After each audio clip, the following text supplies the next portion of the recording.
समर्पयामि। श्री महाप्राणाय नमः।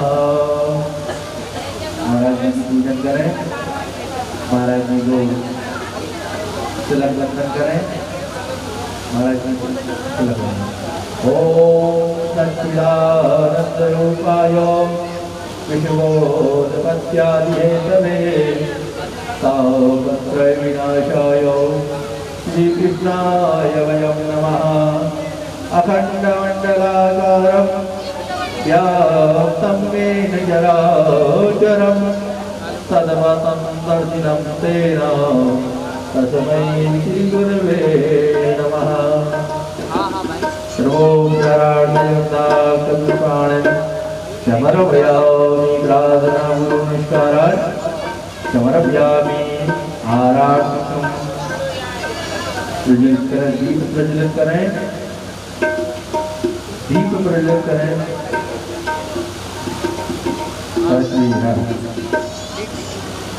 ओम ज्वालामालिन्ये नमः, रुद्रेश्वर्ये नमः। सर्वोपचारार्थयुक्ताकृपाणं समर्पयामि। ओम वीरपुंखाभि प्रजननं मे सुरसवीरं सर्वकलाकुण्डधरे आत्मधनि प्रजाधनि वसुधनि लोकधन्यवैधन्यमे प्रजा पावलं मे करोतन्वै मातुदत्ता। जय शिवे ओंकारा बोले हर शिवे ओंकारा ब्रह्मा विष्णु सदाशिवे बोले बोले नाथ महाशिवे हरे नागी धारा। ओम हरे हरे हरे महादेव।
शिव जी के दर्शन पावनी महिमा तुम्हारी ओम हर हर हर महादेव त्रिगुण स्वामी की आरती हो कोई घर गावे बोले प्रेम सहित गावे शिवानंद स्वामी गणपत हरि हरि स्वामी बाबू फल पावे हरे हरे हरे महादेव ओंकारा बोले हरि शिव ओंकारा ब्रह्मा विष्णु सदा शिव बोले भोलेनाथ महादेव अल्लाह की धारा ओम हरे हरे हरे महादेव ओम हरे हरे हरे महादेव ओम हरे हरे हरे महादेव ओम हरे हरे हरे महादेव ओम हरे हरे हरे महादेव ओम हरे हरे हरे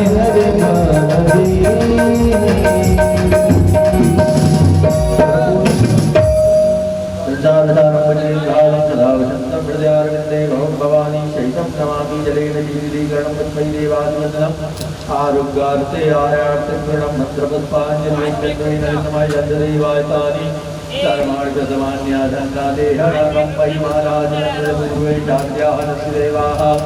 ओम एकदन्ताय विद्महे वक्रतुण्डाय धीमहि तन्नो दन्ति प्रचोदयात् ओम बड़म्बिकाय विद्महे गर्भसिद्धाय धीमहि तन्नो गौरी प्रचोदयात् ओम तद्वताय विद्महे महादेवाय धीमहि तन्नो रुद्राय प्रचोदयात् मानाति पुष्पाणि यथा कालकपाणि च पुष्पाञ्जलिर्ग्रहणोपरमेश्वरा शांतुदा शिवाय नमः मंत्रपुष्पाञ्जलिं समर्पयामि।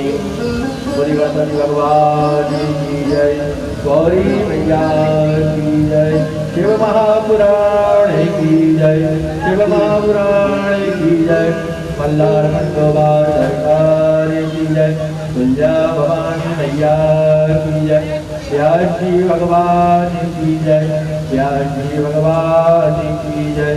नमः पार्वती पते हर हर महादेव हर।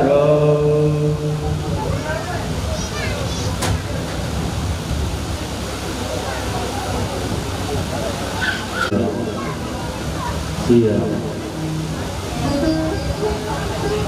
सिया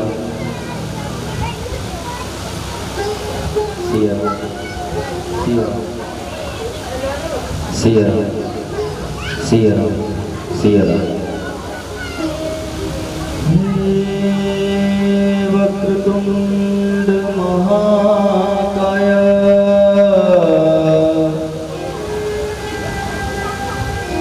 सूर्यकोटि समप्रभ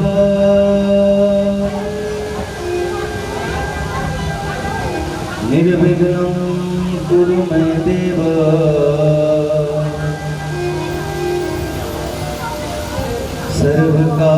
सर्वकार्येषु सर्वदा। गुरुर्ब्रह्मा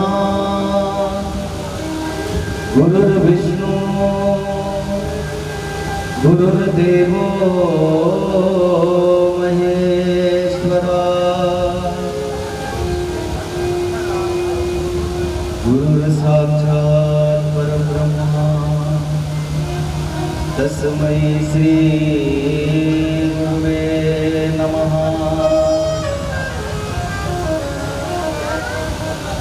नमः संभवाय च मयोभवाय च मयस्कराय च नमः शिवाय च शिवतराय च नमः। श्री परमात्मने नमः। श्री सद्गुरुदेवताय नमः। मातृपितृचरणकमलेभ्यो नमः। शिव महापुराणाय नमः। श्री गौमाताय नमो नमः। आइए भगवान से माता पार्वती के चरणों का ध्यान करते हुए। तुम कण कण में समाये हो और तुम में जगत समाया है।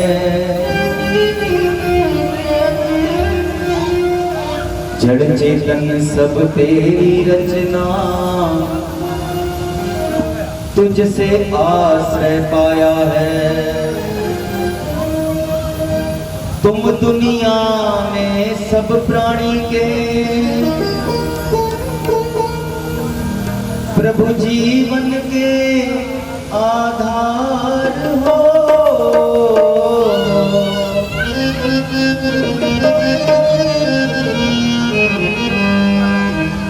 नमस्कार भगवान तुम्हें भक्तों का बारंबार हो। नमस्कार भगवान तुम्हें भक्तों का बारंबार हो। नमस्कार भगवान तुम्हें भक्तों का बारंबार हो। नमस्कार भगवान तुम्हें भक्तों का बारंबार हो। ये सरदारूपी भेंट हमारी, सरदारूपी भेंट हमारी, चरणों में स्वीकार हो। चरणों में स्वीकार हो। भोले बाबा चरणों में स्वीकार हो। चरणों में स्वीकार हो। नमस्कार भगवान तुम्हें बारंबार हो। नमस्कार भगवान तुम्हें भक्तों का बारंबार हो।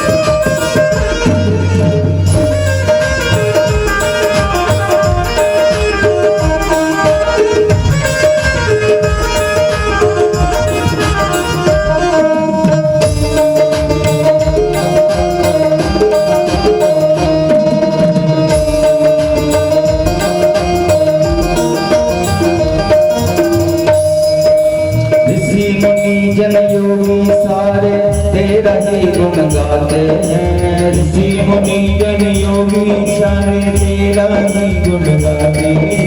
क्या राजा क्या अनंत भिखारी द्वार तेरे सब आते हैं। क्या राजा क्या अनंत भिखारी द्वार तेरे सब आते हैं। हे परम कृपालु परम दयालु, परम कृपालु परम दयालु, भक्तों के आधार हो। भक्तों के आधार हो। नमस्कार भगवान तुम्हें भक्तों का बारंबार हो। नमस्कार भगवान तुम्हें भक्तों का बारंबार हो। ओम नमः शिवाय। ओम नमः शिवाय। ओम नमः शिवाय। ओम नमः शिवाय। हरे राम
जय हो।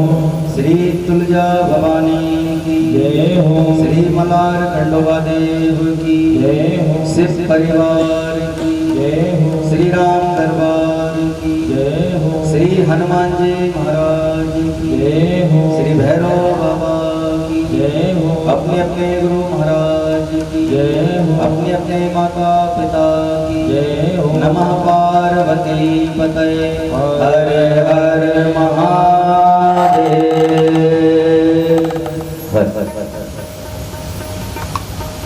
परम पावन श्री शिव महापुराण कथा श्री गिरीश जी पिंगले, श्री श्री जी पिंगले, श्री संतोष जी पिंगले एवं पुण्यार्थी परिवार मुख्य यजमान श्रीमती हर्षारी देश पिंगले जी एवं इनका परिवार श्री अंकुर पिंगले जी, श्रीमती ज्योति पिंगले जी, श्रीमती प्रतिभा पिंगले जी, श्री अंकित पिंगले जी, छोटी सी बेटी भाभ्या, छोटा सा बालक राघव और समस्त यह पुण्यार्थी परिवार इनके पितरों को नमन करते हुए, याद करते हुए, भगवान शिव से ऐसी कामना करते हुए यजमान परिवार के समस्त कार्य सिद्ध हों, इनके संकल्प पूर्ण हों, ऐसे आशीर्वाद के साथ आज का यह शिव महापुराण कथा, ये दुर्लभ कथाएं, भगवान शिव की ये दुर्लभ कथाएं कही गई। दुर्लभम त्रैवे देवानुग्रह हेतुकम मुमुक्षाणां मनुष्यत्वम साधु पुरुषान् संशय। तीन दुर्लभ वस्तु में कही है भगवान। पहली तो मानव शरीर, दूसरा सदगुरु का मिलना और तीसरा उन सदगुरु के बताए मार्ग पर चलकर भगवान मिल जाए, ऐसे ही मन में भाव होना और भगवान की प्राप्ति का नित्य प्रयास में रहना। कल की कथा में हमने भगवान शिव के माता पार्वती के जन्म के उत्सव में हम लोग कल धूमधाम से माता पार्वती का जन्म उत्सव मना, जिस समय पर 27 वर्षों तक माता मैना ने भगवती की आराधना की। हिमालय ने, माता मैना ने 27 वर्ष पर्यंत माता की आराधना की। उस आराधना के फलस्वरूप माता ने प्रत्यक्ष दर्शन देकर उन्हें अपने विषय में याद दिलाया कि हमने आपके, ये नहीं है कि 27 वर्ष ही तपस्या की, 27 वर्ष के पूर्व भी जब माता सती के रूप में बाल क्रीड़ा करती थी, तब माता मैना अपना पुत्री का भाव उनमें रखती थी और उनके मन में ऐसा रहता था कि एक बार तो हमें यह पुत्री रूप में प्राप्त हो जाए। और उनकी उसी भावना को पूर्ण करने के लिए जब सती जी ने अपनी देह का त्याग किया, तो उनके देह त्याग करने के बाद जो शरीर से जो ज्वाला गिरी, तो वो ज्वाला पर्वत पर गिरी ज्वाला देवी, और पर्वत पर उत्पन्न होने के कारण ये पार्वती कही गई। अनेक इनके नाम रखे गए, उमा, पार्वती, काली, अनेक नव नाम भी माता के ही रहे। माता पार्वती ने बाल क्रीड़ा की, अनेक प्रकार से बाल लीला की, और इस प्रकार से उन महात्मा हिमालय ने उत्सव मनाया। बेटी के जन्म पर अकेला छत्र बचाकर और सब कुछ ही उन्हें दान करने का सोचा। अब आज के समय में तो बालकों की ज़्यादा इच्छा होती है, तो बालक हो गए तो उनका जन्मदिन भी बड़े धूमधाम से मना रहे हैं, दान पुण्य भी खूब कर रहे हैं, और बेटी हो गई तो उतना उत्साह नहीं रहा। बेटी और बेटी में कोई भेद नहीं होना चाहिए, और वैसे भी पुत्र तो केवल एक ही कुल का उद्धार करता है, लेकिन बेटियां 3 कुलों का उद्धार करती हैं, मातृकुल, पितृकुल और पतिकुल। 3 कुलों का उद्धार करने वाली होगी। और इस प्रकार उन महात्मा हिमालय ने अनेक प्रकार का उत्सव किया, और बार बार वह काली को देखकर शपथ ली। बहुत पुत्र होने पर भी 100 पुत्रों का वरदान दिया था माता। कल की कथा में आपको सुनाया था कि जब वरदान मांगा मैना ने, तो क्या वरदान मांगा कि हमें 100 पुत्र हो जाएं, और उनमें भी एक महाबलवान हो और एक पुत्री हो और अधिक क्या कहें आप ही हमारी पुत्री के रूप में जन्म ले। ऐसा जब वरदान लिया तो माता ने उन्हें वरदान भी दिया कि 100 पुत्र होंगे, उनमें एक महाबलवान होगा मैनाक पर्वत का। और मैनाक पर्वत का नाम ज्यादातर सबने सुना है। मैनाक पर्वत माता पार्वती के भाई हैं और हिमालय के बड़े पुत्र हैं। और एक समय पर इंद्र, ये पहले पंख हुआ करते थे सभी पर्वतों के, सतयुग से पहले पंख होते थे पर्वतों के, जहाँ चाहे वहाँ उड़कर स्वयं पहुँच जाते थे। इंद्रदेव ने सभी पर्वतों के पंख काटना प्रारंभ किए तो ये महाबलवान थे, ये पंखों से यहाँ से उड़कर और समुद्र से इन्हें मित्रता की, समुद्र में स्थित हो गए।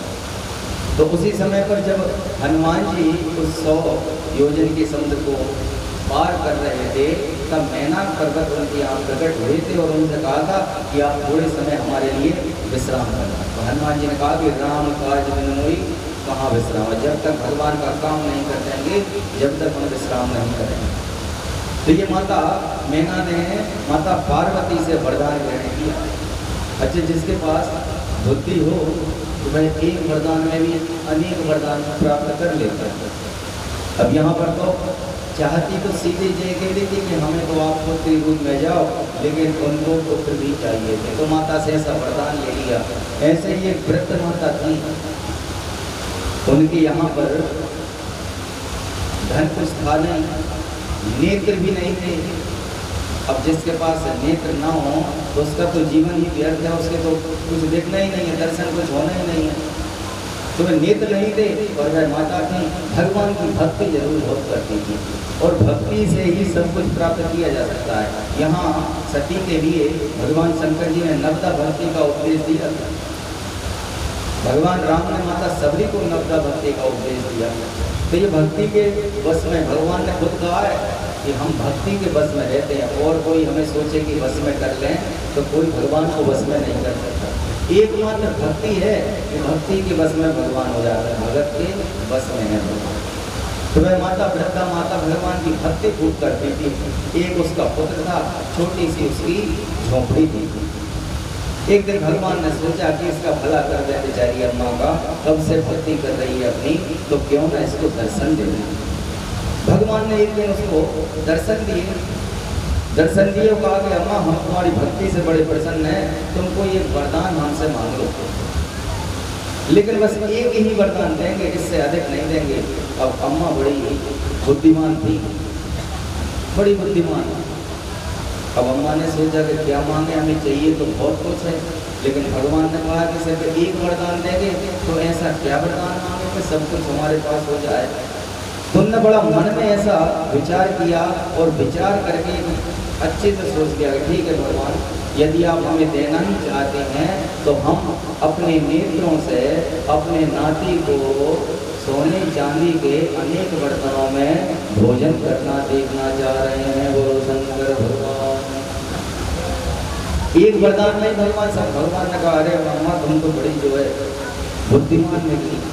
अब नेत्र तो थे ही नहीं। अम्मा ने सोचा कि नेत्र नहीं है, घर में धन भी नहीं था, पुत्र का विवाह भी नहीं हुआ था, तो देखो आयु भी खूब सारी मांगी।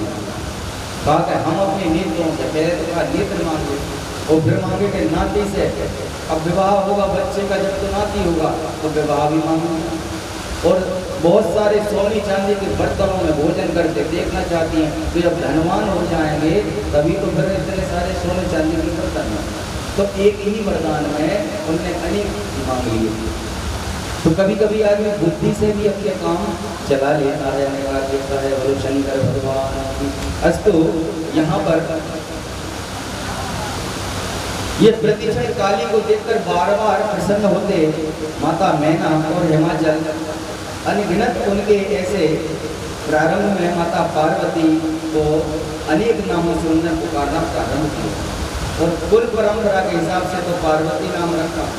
बाद में जब उस काली को मैना ने तप करने से मना किया तब उसका नाम उमा हुआ। तभी से वह सुमुखी भूमध्य में उमा नाम से विख्यात हुई। पुत्रवान होते हुए भी पर्वतराज हिमालय ने सर्व सौभाग्य युक्त पार्वती नामक अपत्य को देखते हुए तृप्त नहीं होते थे। हे मुनीश्वर, जिस प्रकार वसंत ऋतु में अनेक प्रकार के पुष्पों में रस होने पर भृंगावली आम के बौर पर ही विशेष रूप से आसक्त होती है, वे पर्वतराज हिमालय उस पार्वती रूप अपत्य से पवित्र और विभूषित हुए। अथवा जिस प्रकार व्याकरण आदि संस्कार से संस्कृत हुई वाणी के द्वारा पंडित जनों की शोभा होती है, उसी प्रकार से उन हिमालय राज की उन पार्वती के द्वारा शोभा हुई। अनेक प्रकार की पार्वती ने लीला की। अब तुम प्रसन्न होकर उन भगवती की लीलाएं सुनो। एक दातु शिव ज्ञानी शिव लीला विदावरा, हिमाचल ग्रहम प्रीत्या गमस्तम शिव प्रेरिता।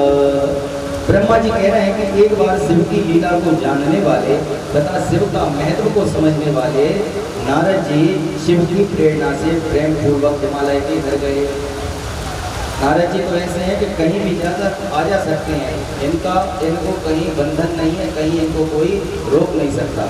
तो एक बार नारद जी ने मन में ऐसा विचार किया कि चलो हम भी माता पार्वती के दर्शन करें और हिमालय के यहाँ चलें।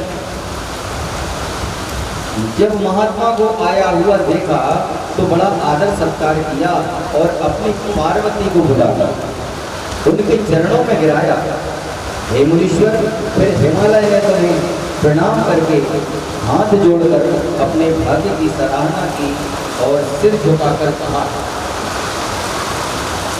हे मुनि नारद, हे महाज्ञानी, हे ब्रह्मपुत्र, हे प्रभु, तुम सर्वज्ञ हो और दयालु हो, परोपकार में सर्वदा नित्य हो। हे मुनीश्वर, गुण दोष के अनुसार जातक के फल को कहो। यह भाग्यशाली मेरी कन्या किसकी प्रिया बनेगी? यह भाग्यशाली मेरी कन्या किसकी प्रिया बनेगी? तब नारद जी कहते हैं, ईशान के तनिया मैंने सुधांशोर्वर्धिता, आधा कला शैल राजा सर्वलक्षण शालिनी।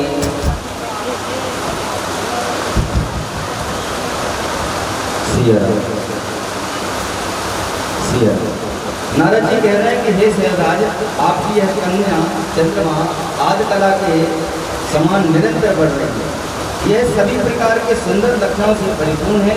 यह अपने पति को महान सुख देने वाली है तथा माता पिता की कीर्ति को बढ़ाने वाली होगी। यह सभी नारियों में सर्वश्रेष्ठ पतिव्रता और सबको आनंद प्रदान करने वाली है। हे पर्वतराज, अब इसकी सारी रेखाएं अच्छी हैं, केवल एक रेखा ऐसी है कि जो वह एक रेखा का फल सुना। अच्छा, अपन भी ब्राह्मण के पास चले जाओ, अपनी कुंडली दिखा दो या हाथ दिखा दो, तो पहले तो उसका सब अच्छा ही अच्छा फल वर्णन करेंगे। इसमें इसका ये ग्रह बहुत अच्छा है, इसकी ये रेखा अच्छी है, सब अच्छी है, लेकिन उसके बाद फिर जो खराब ग्रह होते हैं उनके विषय में बताते हैं। तो नारद जी क्या कह रहे हैं, देखो कि एक विलक्षण रेखा तत्फलम श्रम तत्वतः। अब एक इसकी विलक्षण रेखा है, वह तत्व का सुनो क्या है। कहने लगे कि जो इसके हाथ में सब प्रकार के सुंदर लक्षण विद्यमान है, क्योंकि यह जो इसकी विचित्र रेखा है उसका वास्तविक फल सुनो कि इसका जो पति होगा वह योगी होगा, नग्न होगा, माया के आवरण से रहित होगा, गुणहीन होगा, अकामी होगा तथा माता पिता से रहित होगा, अमानी तथा अमंगल वेश वाला होगा। ब्रह्मा जी बोले कि हे नारद, इस प्रकार तुम्हारे वचन को सुनकर दोनों स्त्री पुरुष उसे सत्य मानकर बड़े दुखी हो गए। भला किसी को पता चले कि हमारी कन्या का विवाह ऐसी जगह होगा कि उस घर में ना तो माता पिता होंगे और ना ही वह गुण से संपन्न होगा, वेश को धारण करने वाला होगा, तो भला ऐसा कौन होगा जो अपनी पुत्री का विवाह ऐसी जगह करे। फिर भी उन्होंने, अब जगदम्बा भी यह बात सुन रही थी कि नारद जी क्या क्या बता रहे हैं। तो जगदम्बा ने जब सुना कि सब लक्षण शिव में जाने, उन्होंने देखा कि ये सारे लक्षण तो भगवान शंकर जी में हैं, तो बड़ी प्रसन्न हो गई मन में, और उन पार्वती ने मन में विचार किया कि नारद जी का वाक्य कभी असत्य नहीं हो सकता। इसलिए उन्होंने शिव जी के दोनों चरण कमलों का बड़े प्रेम से अपना मन लगाया भगवान के चरण कमलों में। ये यहाँ पर भरा गया, ये देख लेना पड़ेगा, अधिक ना हो जाए। यह सभी माता पार्वती ने भगवान शिव जी के चरण कमलों का बड़े प्रेम से अपना मन लगाया, और हे पर्वतराज बड़े दुखी होकर तुमसे कहने लगे कि हे मुनि, इस बात से मुझे बड़ा दुख प्राप्त हो रहा है, मुझे बड़ा दुख प्राप्त हो रहा है। अब आप ही बताएं कि मैं इसका कौन सा उपाय करूं। हे मुनि, हे महाकौमुदी, तुम हिमालय को अपने शुभ वचनों से प्रसन्न करते हुए बोले। नारद जी कहने लगे कि हे पर्वतराज, नारद जी कहने लगे कि हे पर्वतराज, तुम स्नेह से मेरी बात सुनो, मेरी बात कभी झूठी नहीं होगी, क्योंकि कर रेखा ब्रह्मलिपि मानी गई है। कर रेखा पहले पंखे को सरका लेना है, इधर को फिर उसको निकालना। कर रेखा ब्रह्मलिपि मानी गई है। और सुनो, ये जो कुछ मैंने लक्षण कहे हैं वे सभी लक्षण लीला रूपधारी भगवान शंकर में पाए जाते हैं। भगवान शंकर में ये सब पाए जाते हैं, और भगवान शंकर में तो अलक्षण भी शुभ लक्षण हो जाते हैं। जो कुलक्षण हैं वे भी शिव को प्राप्त करके सुलक्षण हो जाते हैं। समर्थ पुरुषों में रहने वाले दोष नहीं कहा जा सकता, यानी समर्थ को नहीं दोष बताएं। तुलसीदास जी की चौपाई में भी कहा है कि जो समर्थ होते हैं उन्हें कोई दोष नहीं होता, समर्थ को नहीं दोष बताएं। भगवान शंकर जी सर्वेश्वर हैं, वह सबके अधिकारी हैं, सेव्य हैं, सबके अधिकारी हैं, सेव्य हैं और सर्वसमर्थ हैं। इसलिए तुम अपनी कन्या शिव जी को प्रदान करो। शिव जी आशुतोष हैं, वे अवश्य ही तुम्हारी कन्या ग्रहण करेंगे, किंतु ऐसा तभी हो सकता है जब तुम्हारी कन्या तप करे। तब से सब कुछ समर्थ है, तपोबल तब से सब कुछ समर्थ है। इसलिए तुम अपनी कन्या शिव जी को प्रदान करो। बोलो शंकर भगवान की। कल से भगवान बड़े प्रसन्न हो रहे हैं, बट गर्मी सबको ज्यादा लग रही थी तो भगवान जल की खूब वृष्टि कर रहे हैं, है ना। नारद जी से इस प्रकार से सुनकर और ब्रह्मा जी कहने लगे कि हे तात, ब्रह्म विद्या के साक्षात्कर्ता परम कौतुकी, तुमने अपने कल्याणकारी वचनों से ग्रीष्म को संतुष्ट करते हुए पुनः बोले कि हे गिरिराज, यह तुम्हारी कन्या भविष्य में शिव की प्राण प्रिया और महातपस्विनी शिव जी को सर्वदा अपने बस में रखेगी। सर्वदा यह शिव जी को अपने बस में रखेगी, और जैसा प्रेम शिव जी में और पार्वती में होगा अन्य किसी दंपतियों में नहीं होगा, ना ही किसी में होगा, ना हुआ और ना होने वाला है। इन दोनों के द्वारा देवताओं के बड़े बड़े कार्य होंगे। जो देव कार्य नष्ट हो चुके हैं उन्हें भी ये लोग जीवन दान करेंगे। हे पर्वतराज, इस कन्या से ही रुद्र अर्धनारीश्वर कहे जाएं। ये दोनों रात एवं दिन के समान एक दूसरे से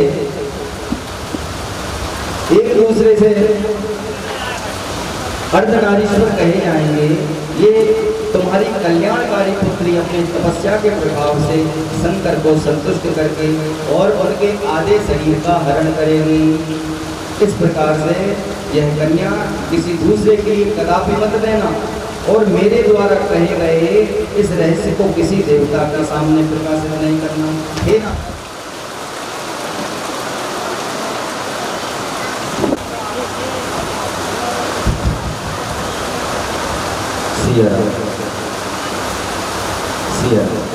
नारद जी कह रहे हैं कि हे शैलराज, आपकी यह कन्या चंद्रमा आदि कला के समान निरंतर बढ़ रही है। यह सभी प्रकार के सुंदर लक्षणों से परिपूर्ण है। यह अपने पति को महान सुख देने वाली है तथा माता पिता की कीर्ति को बढ़ाने वाली होगी।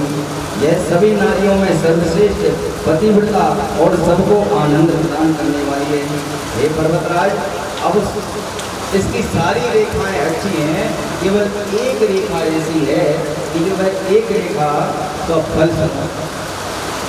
अच्छा, अपन भी ब्राह्मण के पास चले जाओ, अपनी कुंडली दिखा दो या हाथ दिखा दो, तो पहले तो उसका सब अच्छा ही अच्छा वर्णन करेंगे। इसमें इसका ये ग्रह बहुत अच्छा है, इसकी ये रेखा अच्छी है, सब अच्छी है, लेकिन उसके बाद फिर जो खराब ग्रह होते हैं उनके विषय में। तो नारद जी क्या कह रहे हैं, देखो कि एक विलक्षण रेखा तत्फलम श्रम तत्वतः, अब एक इसकी विलक्षण रेखा है, वह तत्व का सुनो क्या है। कहने लगे कि जो इसके हाथ में सब प्रकार के सुंदर लक्षण विद्यमान है, क्योंकि यह जो उसकी विचित्र रेखा है उसका वास्तविक दुख हो गया।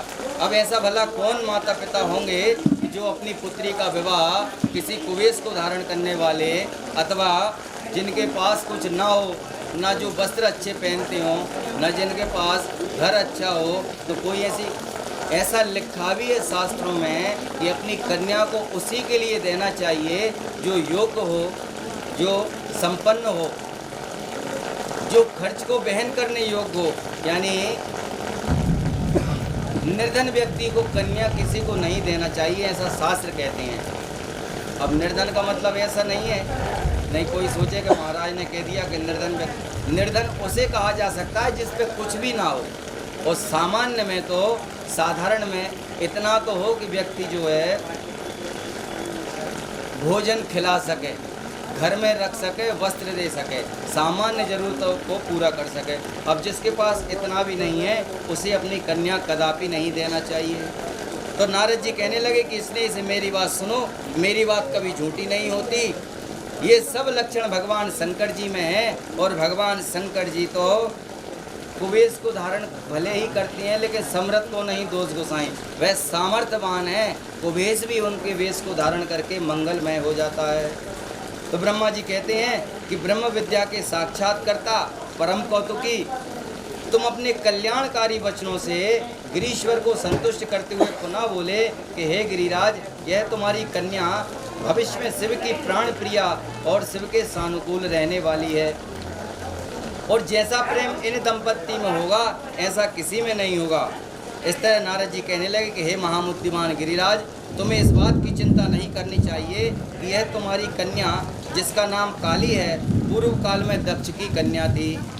उसी दक्ष की कन्या का सर्व मंगलदायक सती आराधना करने लगी। अब उसी समय पर भगवान जी भी तपस्या करने हिमालय पे आ गए अपने गणों को लेकर। जब आए तो राजा ने उनका सत्कार किया, हिमालय ने देखा कि अरे परम तपस्वी भगवान यहाँ पधारे। तो उन्होंने कहा प्रभु हमारे तो अहोभाग्य कि आप हमारी भूमि पर आए, तो मेरे लिए मेरे योग्य जो कुछ हो वह कहो। अनेक प्रकार से उन्होंने भगवान शंकर जी की आराधना की। भगवान शंकर जी ने उनसे कहा कि देखो भाई, हमें यहाँ तपस्या करना है और हम तपस्या करने के लिए आए हैं, इसलिए हम इस क्षेत्र में रहेंगे, तो इस क्षेत्र में कोई भी ना आए। तो उन्होंने कहा प्रभु कोई भी नहीं आएगा, लेकिन हम तो सेवा में आ सकते हैं। उन्होंने कहा हाँ ठीक है, आप आ जाना, लेकिन आम लोगों के लिए यहाँ कोई नहीं आना चाहिए। भगवान ने जब ऐसा कहा, और वहाँ हिमालय ने भी अपने समस्त सेवकों को आदेश दे दिया कि इस क्षेत्र में कोई ना आए, ये शिव क्षेत्र है और शिव क्षेत्र में यह भजन करेंगे, भगवान को कोई दिक्कत ना हो। इस प्रकार से हिमालय ने अपने सभी लोगों को निर्देशित कर दिया और वे प्रतिदिन आने लगे। अब अकेले नहीं आते, वे साथ में पार्वती जी को लेकर आए।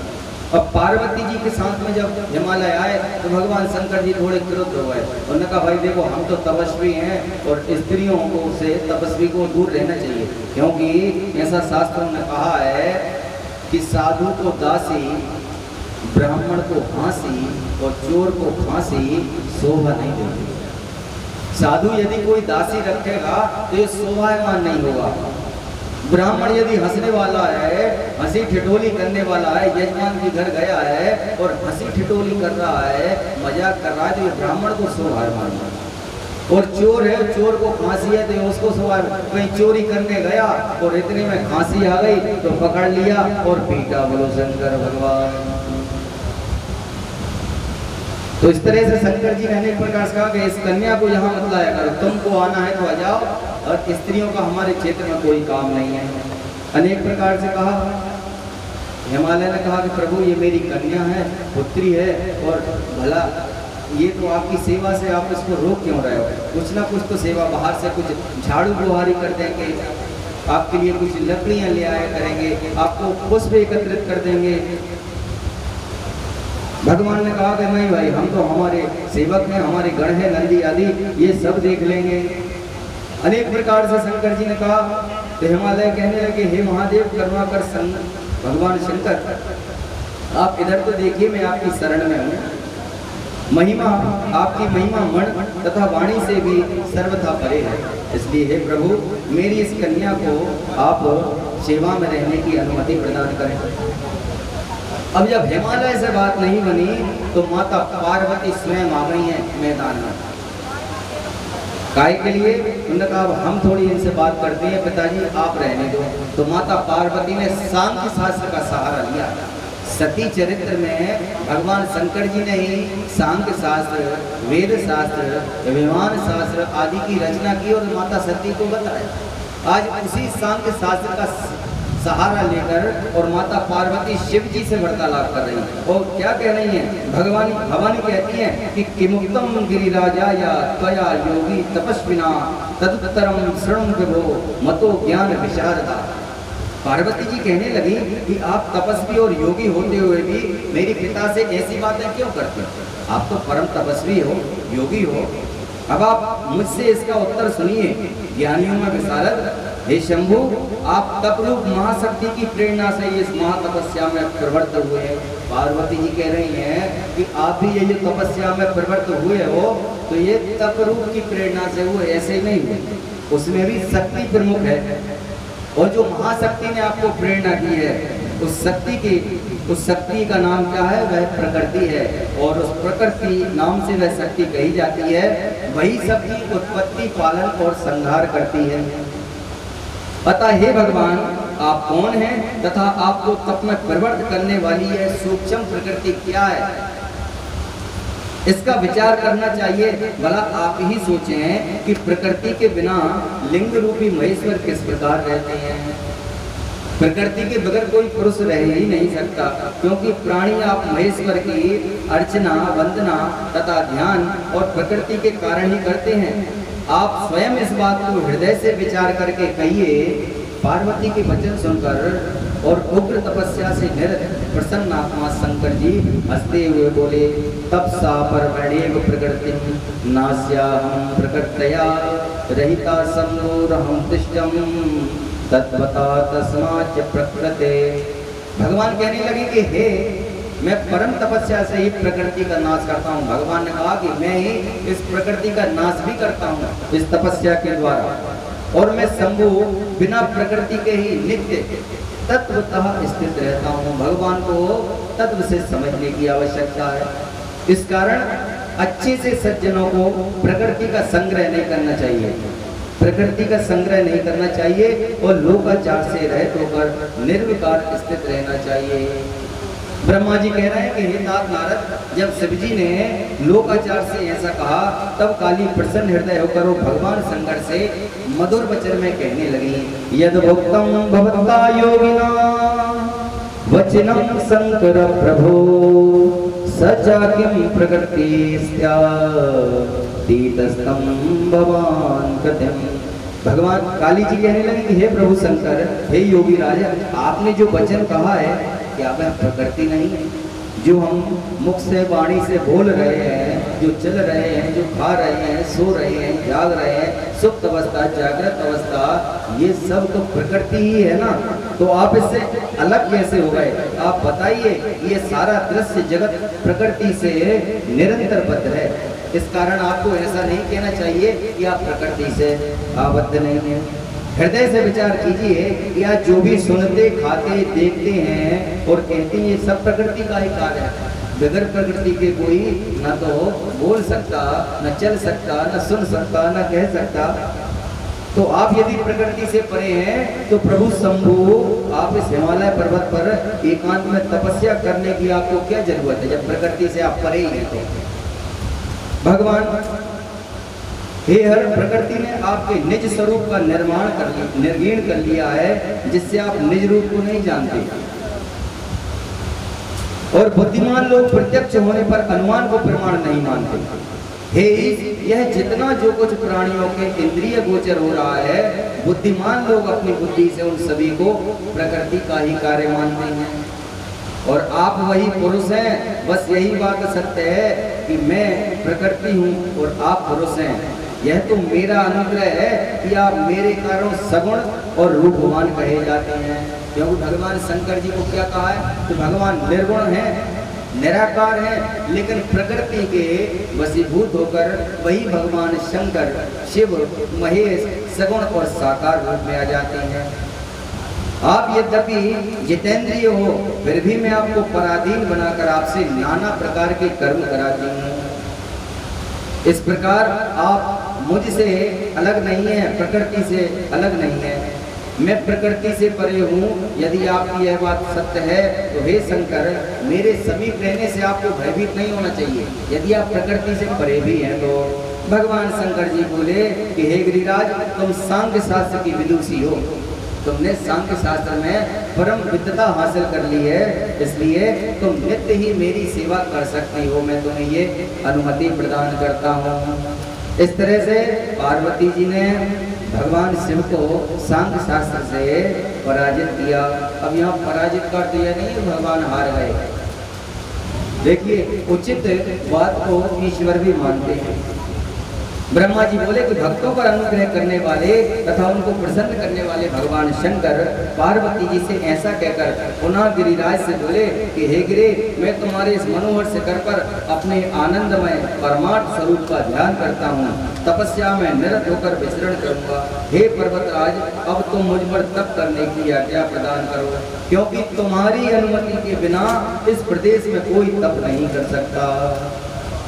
तब ब्रह्मा जी से बोले कि हे नारद, हे देवदेव, त्रिशूलधारी शिव के वचन को सुनकर हिमालय शिव जी को प्रणाम करके कहने लगे कि हे महादेव, देवता, असुर एवं मनुष्यों के सहित ये सारा जगत आपका ही है। भला मैं तुच्छ व्यक्ति आपसे क्या कहूँ। ब्रह्मा जी बोले कि जब हिमालय ने लोक कल्याणकारी शंकर से ऐसा कहा तो शिव जी ने हंसते हुए हिमालय से कहा कि अब आप घर जाइए।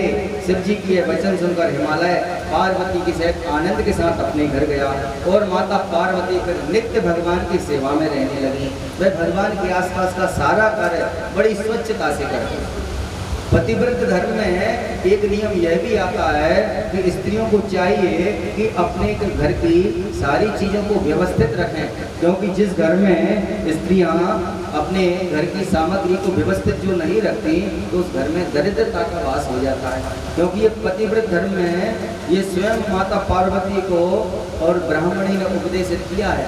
आगे चल के आपको इन कथाओं का श्रवण मिलेगा तो ऐसा लिखा है कि जो अपने घर की सामग्रियों को यहाँ वहाँ जिनकी बिक्री रहती है ना, जिनके घर में कभी कभी कोई चला जाए अचानक से, इसलिए लोग कहते हैं मेहमानों को बता के तो आना था। अगर कोई बिना बताए चला जाए तब उस घर की असलियत पता चल जाती है, यहाँ कितनी सफाई रहती है नहीं। जिसके घर में सामान यहाँ वहाँ पड़ा है, व्यवस्थित नहीं है, कहीं का सामान कहीं रखा है, तो उस घर में दरिद्र नारायण का वास हो जाता है। और अधिक संग्रह भी किसी को नहीं करना चाहिए।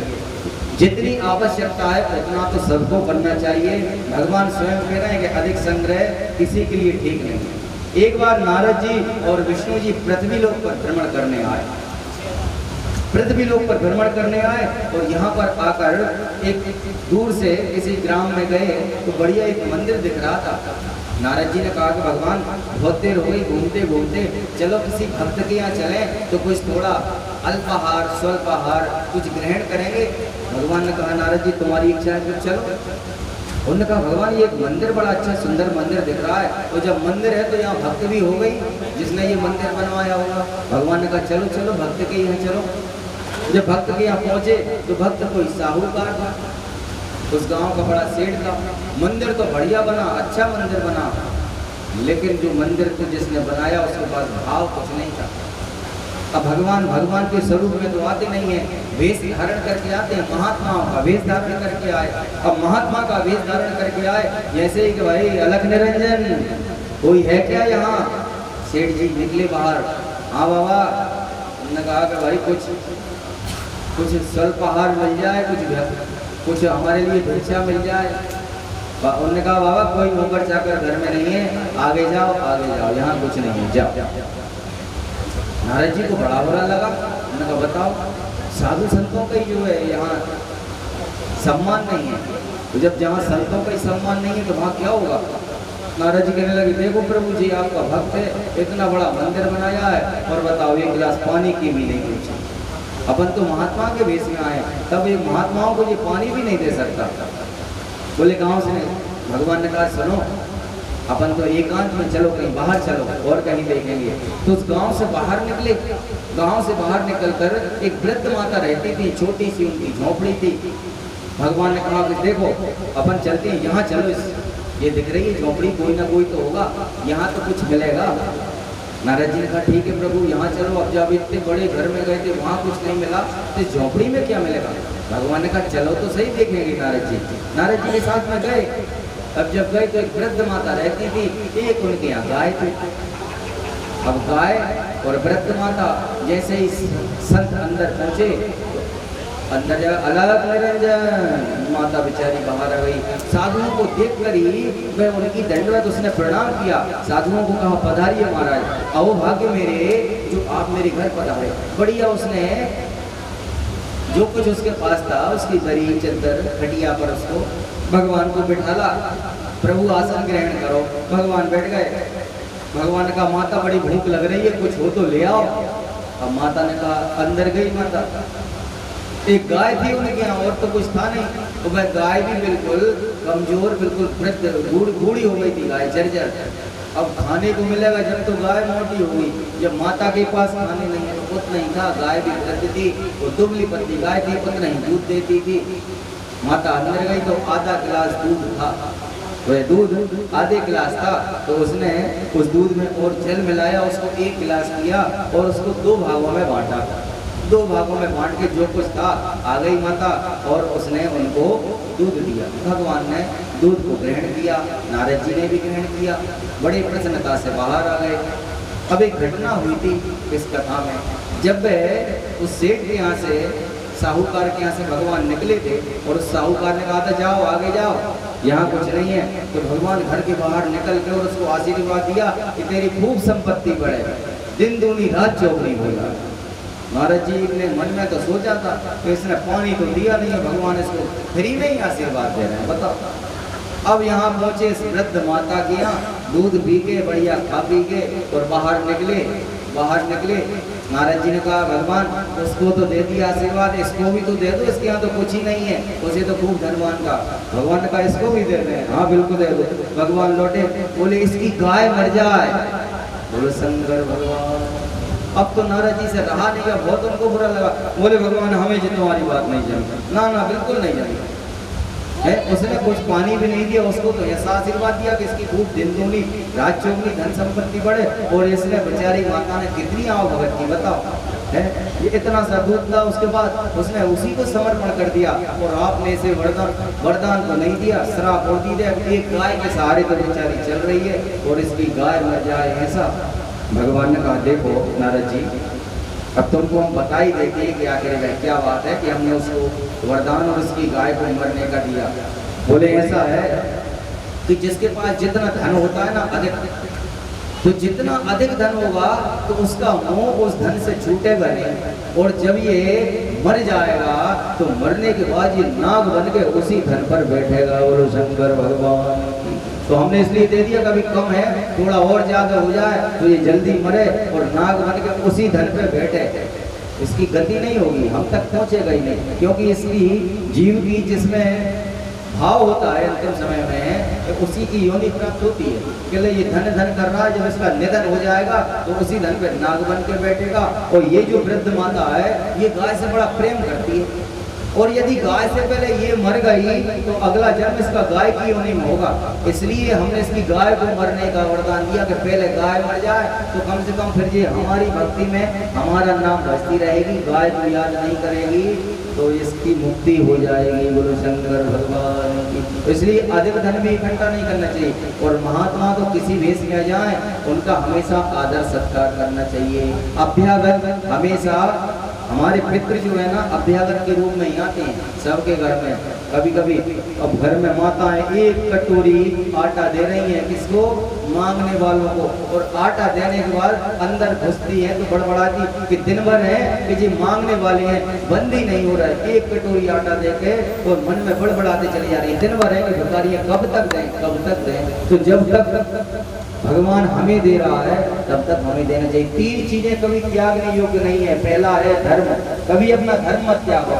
दूसरा धर्म यदि हमें करोड़ों रुपए भी देना और कहे कि तुम्हारा धर्म छोड़ के हमारा धर्म अपना लो, तो हमें वह धर्म नहीं त्यागना चाहिए। और दूसरा तब कभी त्यागना नहीं चाहिए, तपस्या भगवान का भजन कभी नहीं त्यागना चाहिए। और तीसरा, पहला तो है अपना धर्म, दूसरा है तप और तीसरा है दान। क्योंकि प्रकट 4 पद धर्म के कलिमहु एक समान, केन केन विधि कीजे दान करहु कल्याण। ये कलयुग में दान में ही सब धर्म के 4 पैर विद्यमान है। किसी भी विधि से दान करो, आवश्यक नहीं है कि ब्राह्मण को ही दो, आवश्यक नहीं है कि मंदिर में ही दो।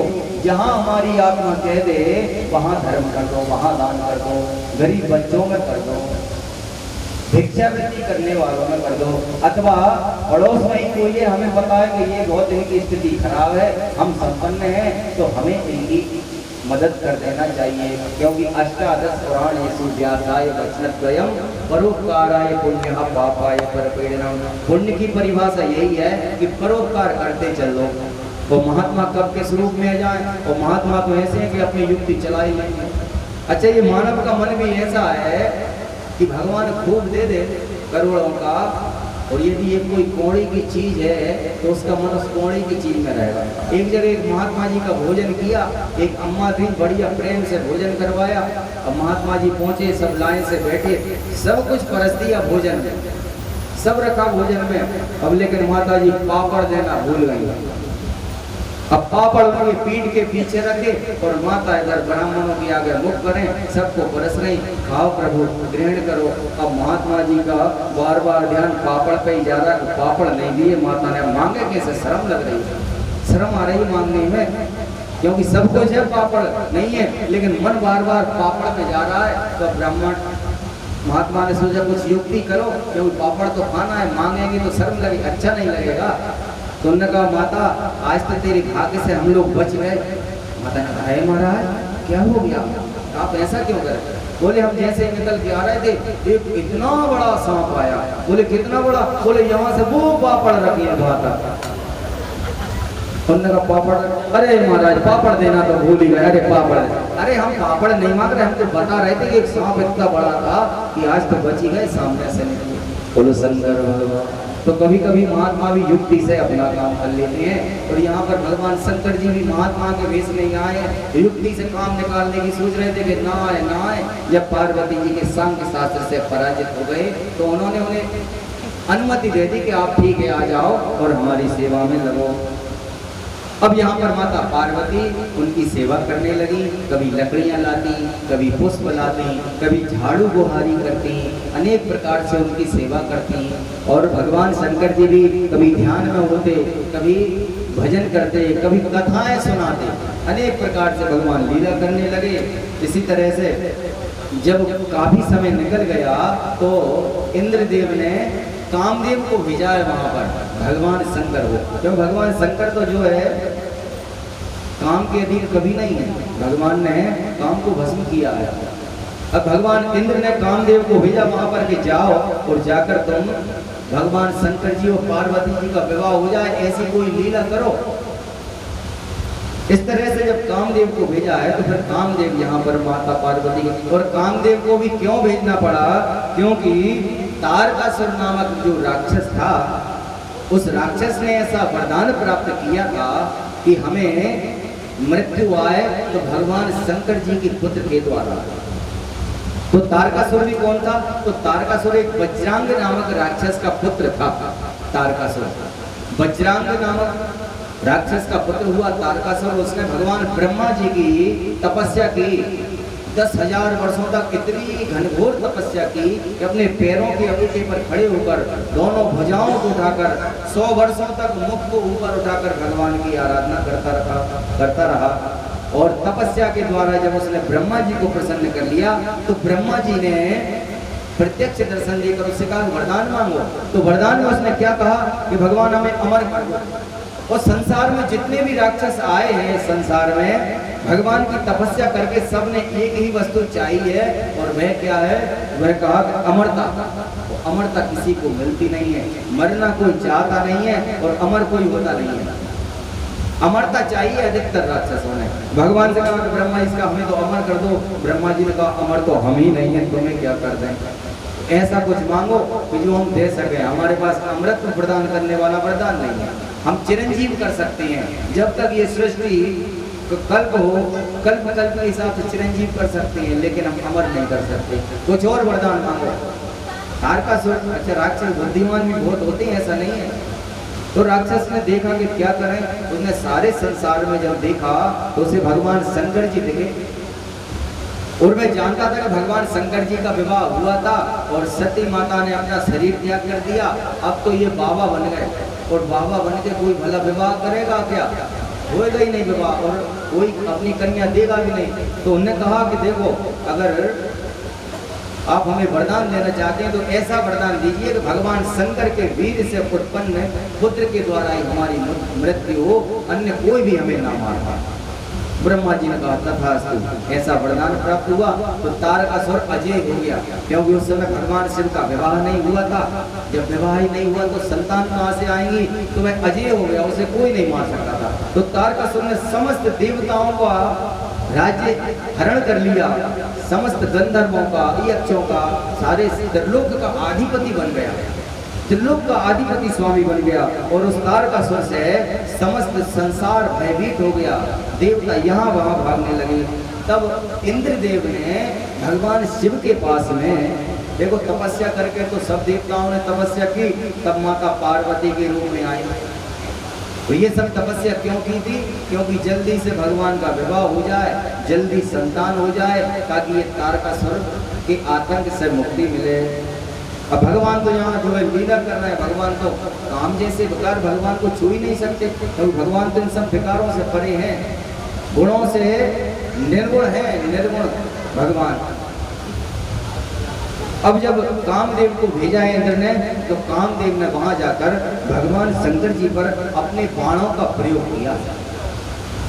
भगवान ध्यान में बैठे हुए थे, कामदेव वहां पहुंचे तो सबसे पहले कामदेव ने वसंत को साथ लेकर वसंत ऋतु को साथ लिया। अत्यंत मनोहर वहां नाना प्रकार के पुष्प खिलने लगे, सुगंधित अनेक प्रकार के दिव्य वहां स्वरों का। और कामदेव ने अपनी लीला प्रारंभ की, रति के साथ वहां पर कामदेव नृत्य आदि करते और भगवान शंकर को रिझाने की कोशिश करते।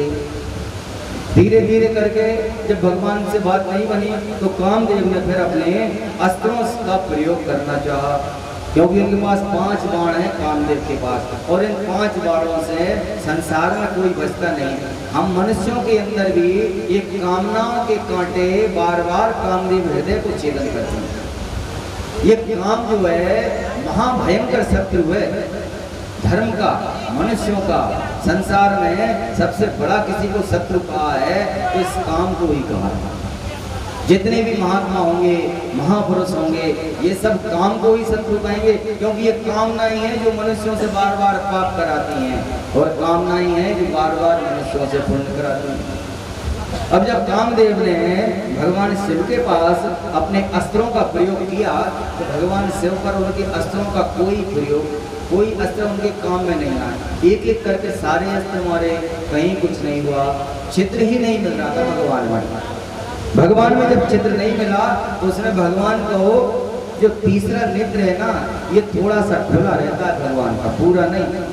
भगवान के 2 नेत्र बंद थे, कहीं छिद्र नहीं मिला, तो तीसरे नेत्र में दिख रहा था। कामदेव ने जब अपना मारण नामक अस्त्र छोड़ा तो भगवान शंकर जी को क्रोध उत्पन्न हो गया, और 2 नेत्र थे वो तो खोले नहीं है, तीसरा नेत्र खोल दिया। और जैसे ही तीसरा नेत्र खोला कि उसी तीसरे नेत्र के खोलते ही कामदेव वहां भस्म हो गए। और शंकर भगवान की देवताओं में हाहाकार मच गया, क्योंकि कामदेव ही संसार को चलाने वाले हैं।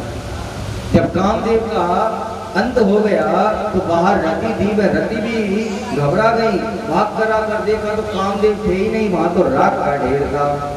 अब तो सारे देवताओं में हाहाकार मच गया, और पार्वती जी ने जैसे ही उस काम को भस्म होते देखा तो वह भी डर गई और सीधी भागकर अपने घर आई।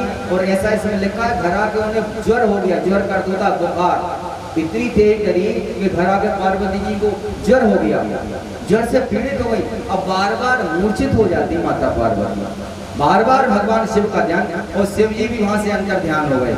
बार बार माता पार्वती का ध्यान करती, शंकर जी का ध्यान करती और बार बार मूर्छित हो जाती। और भगवान शंकर जी अंतर ध्यान ऐसे हुए कि किसी को मिलते ही नहीं थे।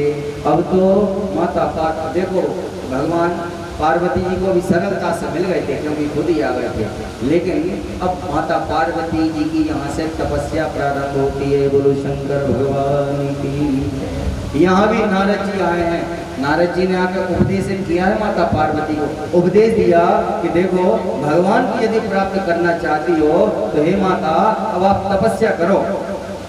तपस्या के द्वारा ही भगवान की प्राप्ति होती है, क्योंकि जो बिगड़ तपस्या के जिसे कुछ प्राप्त हो जाता है वह अधिक समय तक उसके पास स्थायी नहीं रहता। और अभी भगवान तुम्हें जो मिले थे ये तुम्हारे पिता के पौरुष के बल पर, आपके पिता के वजह से ये भगवान आपको सहज में उपलब्ध हो गए थे। लेकिन यदि आपको इन्हें प्राप्त करना है तो आपको निश्चित तपस्या करना पड़ेगी, और ऐसी तपस्या जो संसार में किसी ने ना की हो। तब माता पार्वती ने तपस्या के लिए मन में विचार किया और अपने माता पिता से पूछा। अब माता पिता ऐसे किसके होंगे कि जो तपस्या के लिए अनुमति दे देंगे, हाँ हाँ आप तपस्या कर लो, चली जाओ वन में। कोई नहीं होगा ऐसा। कोई कहे कि हमको तपस्या करना है, अरे पुत्र को तक नहीं करने देगा। उनने भी अपनी माता से आज्ञा मांगी तो माता ने आज्ञा नहीं दी। ना भाई, हमारा इतना बड़ा ये हिमालय है, इतना बड़ा स्थान है, तुम तो घर में ही करो तपस्या। सब तो देवता अपने तुम्हारे हिमालय पर्वत पर विराजमान होते हैं, तो वन में क्यों जाओगे, यहीं तपस्या करो, यहाँ भले कर लो। अब माता पिता से आज्ञा नहीं मिली। जब आज्ञा नहीं मिली तो इनकी सहेलियां हैं दो, एक जया और एक विजया है। और जया और विजया नामक सहेलियों ने अपनी जब सहेली को दुखी देखा तो उनसे पूछा कि बताओ पार्वती जी हम तुम्हारे लिए क्या कर सकते हैं। तो उन्होंने कहा कि देखो घर में रह के कोई तपस्या नहीं कर सकता, तपस्या तो हमेशा एकांत स्थान पर, निर्जन स्थान पर ही की जाती है। तो जब ऐसा कहा तो विजया और जया ने कहा कि देखो हमने एक ऐसी जगह देखी है कि जहाँ हिमालय भी वहाँ तुम्हारे लिए नहीं घूर पाएंगे, यदि तुम्हारी इच्छा हो तो हम तुम्हें ले जा सकते हैं। तो उन दोनों सखियों ने माता पार्वती को एक निर्जन स्थान पर, जहाँ हिमालय भी उस स्थान के विषय में नहीं जानते थे, वहां ले गए।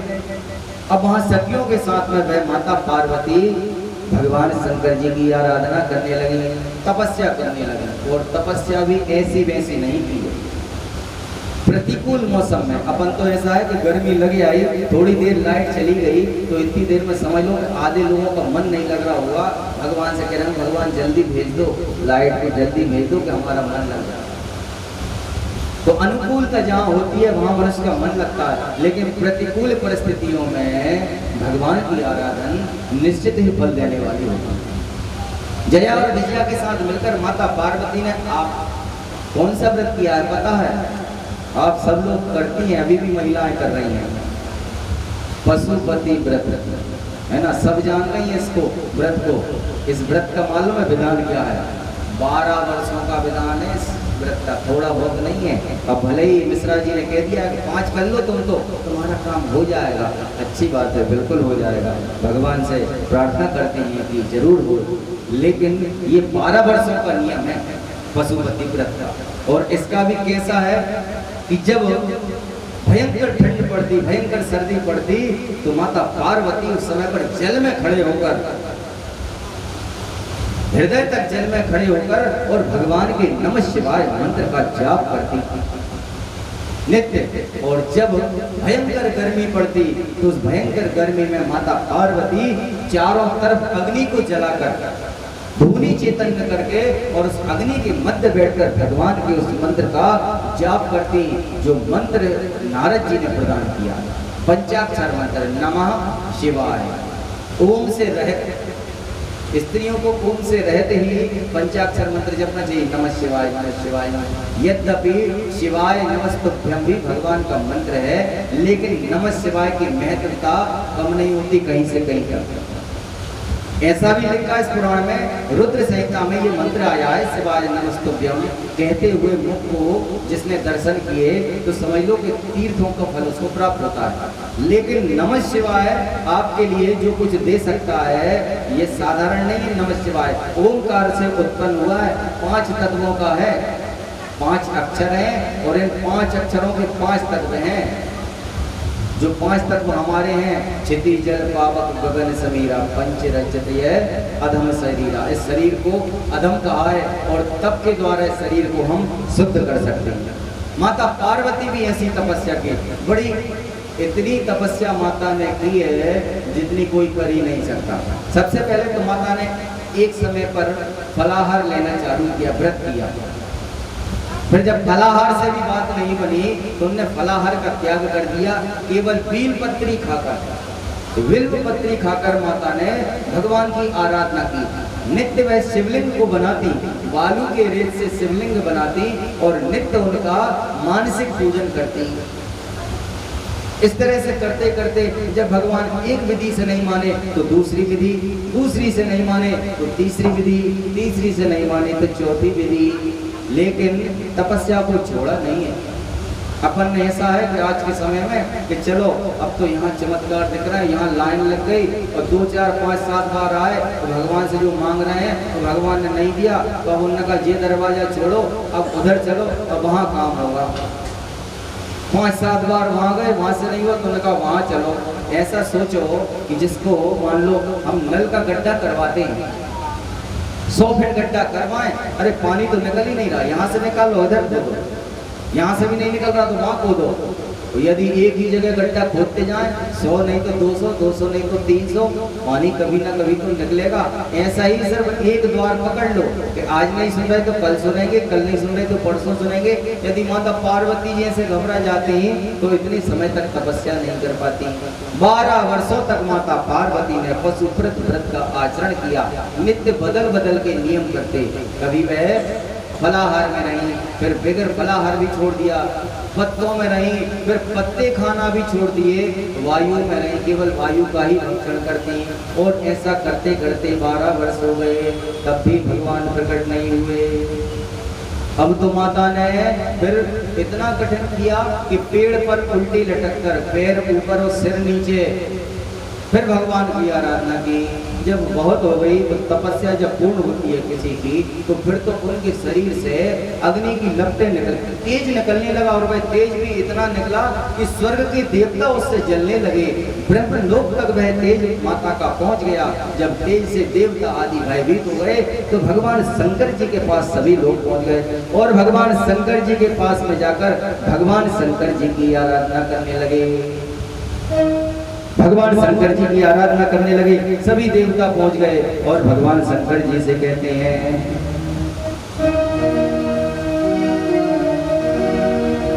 हरे अलख निरंजन सब दुख भंजन, अलख निरंजन सब दुख भंजन, शंकर भोलेनाथ सब दुख दूर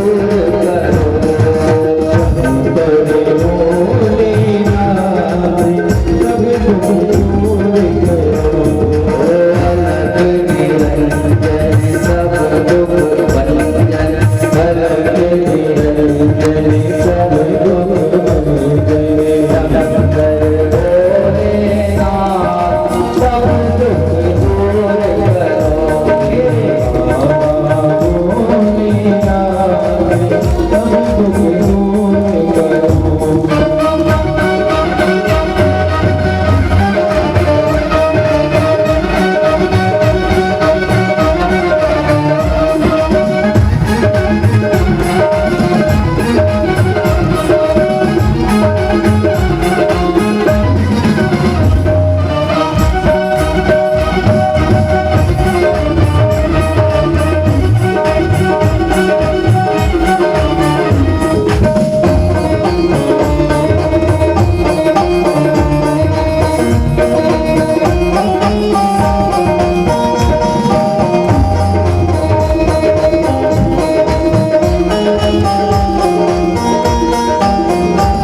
नंदी सवारी संग गोरा प्यारी, नंदी सवारी संग गोरा प्यारी, नंदी सवारी संग गोरा प्यारी, नंदी सवारी संग गोरा प्यारी। गोदी में गणपति लाल सब दुख दूर करो, गोदी में गणपति लाल सब दुख दूर करो।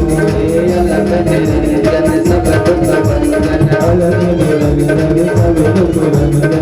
शंकर भोलेनाथ सब दुख दूर करो, शंकर भोलेनाथ सब दुख दूर करो। मेरे बाबा भोलेनाथ सब दुख दूर करो, बाबा भोलेनाथ सब दुख दूर करो।